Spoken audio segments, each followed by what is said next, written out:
Hey, Marielsters! Tuloy-tuloy natin pagbibigay reactions sa video ni Mariel. And this time naman, kakantayin niya ang Maybe This Time ni Sarah G. Yung version ni Miss Sarah Geronimo. And alam niyo naman din na fan tayo ni Miss Sarah. Pinapanood natin yan. And recently lang parang nagkaroon ng comeback yung version niya. Daming gumagamit ng song as background sa kanilang mga reels, mga TikTok videos. And tara, pakinggan natin yung magiging version ni Mariel. I don't know kung nakapag-rehearse sila for this one. Kasi syempre baka nakikijam lang si Mariel here. But let's see. Alright? Panoorin natin.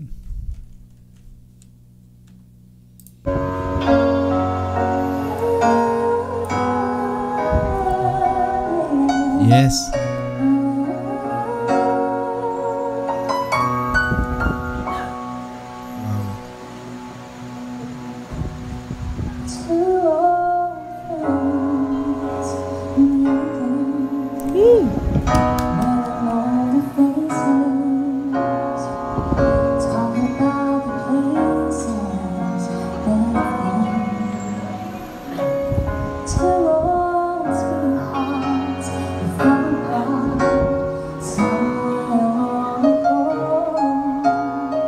Though medyo mas mabagal yung version nila.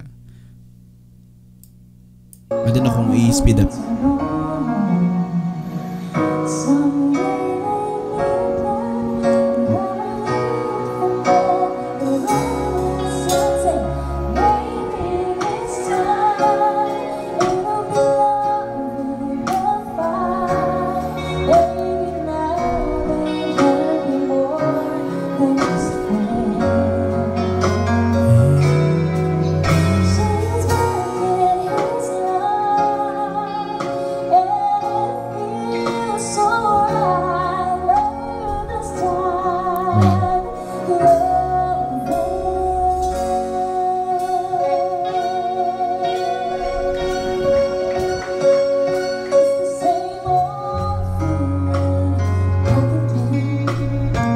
Parang bumalik.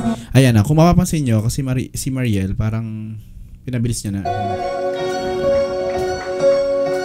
Same old feeling back again. Yeah. You know. Yeah, ganyan.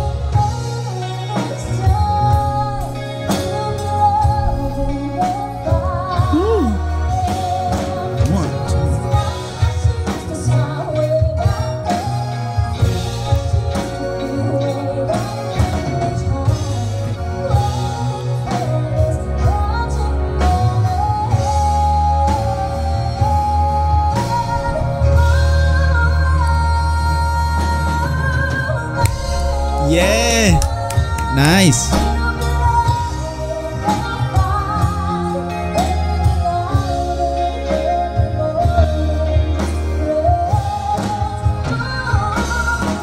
Alright, cut natin muna.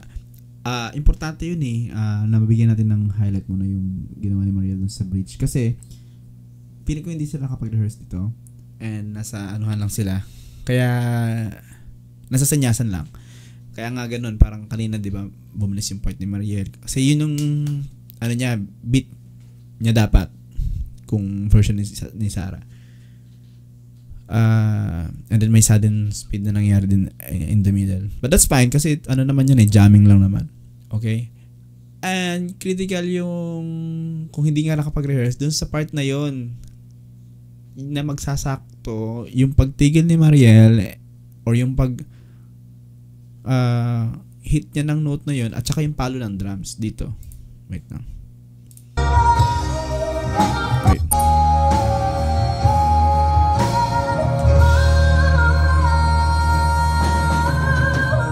Yan. So maybe this time na yan. Diba? So nice.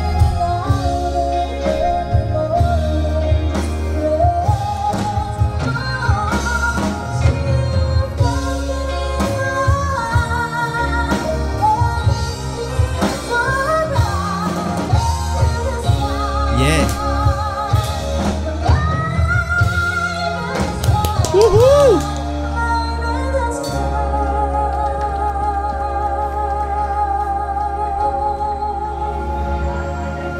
goods yung ginawa ni Mariel dun ha. Kasi nga, di ba, slower yung version. So, kailangan niyang ma-prolong yung high note niya na, diba?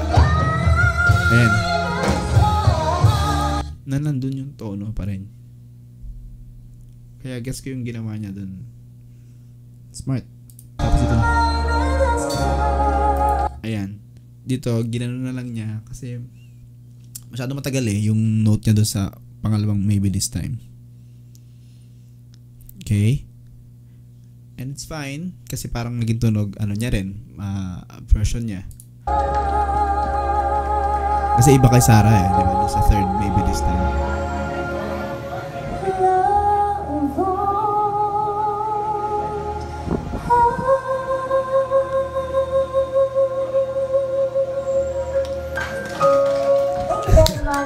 Hinintay. Siya kalabutan sa atong celebration. But, ay, tama na sa lang next. Kaya ba? Ang saya naman, may live band sila. Masaya yan pag may live band. Kasi iba dating pag, may ganyan. May banda, live music. Versus yung ipi-play mo na lang yung mga music. Iba tama sa body niyan pag nandyan yung instrument, naririnig mo siya live and sobrang clear. Tsaka, masaya talaga yung jamming. You know why? Kasi nandun yung excitement na uusap yung inyong musical minds ng musicians and ikaw as singer kung paano magiging atake nyo. Kahit na alam nyo na ito siya on the original, kasi typically yun ang magiging reference nyo yan kung walang rehearsal. Pero syempre in the middle, pagka pumapasok yung how you wanted it to sing, ano nararamdaman mo nung moment na yon, dadaan mo siya, ilalagay mo siya doon.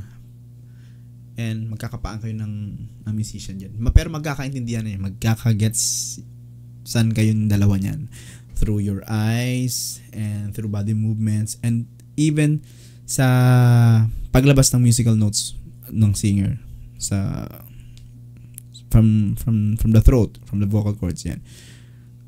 Sa breathing, kung papasok na ba or prolong muna. Ganon. Yun yung masaya sa sa live music talaga. Alright, so thank you Mariel. Ang ganda ng version naman din ng Maybe This Time. I hope marinig ko rin live ito. Gusto kong marinig siya talaga na singing Samsara songs.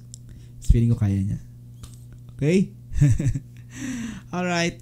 Kayo naman mga Mariel Stars, Papristine fans, ano masabi sa performance ni Mariel singing Maybe This Time?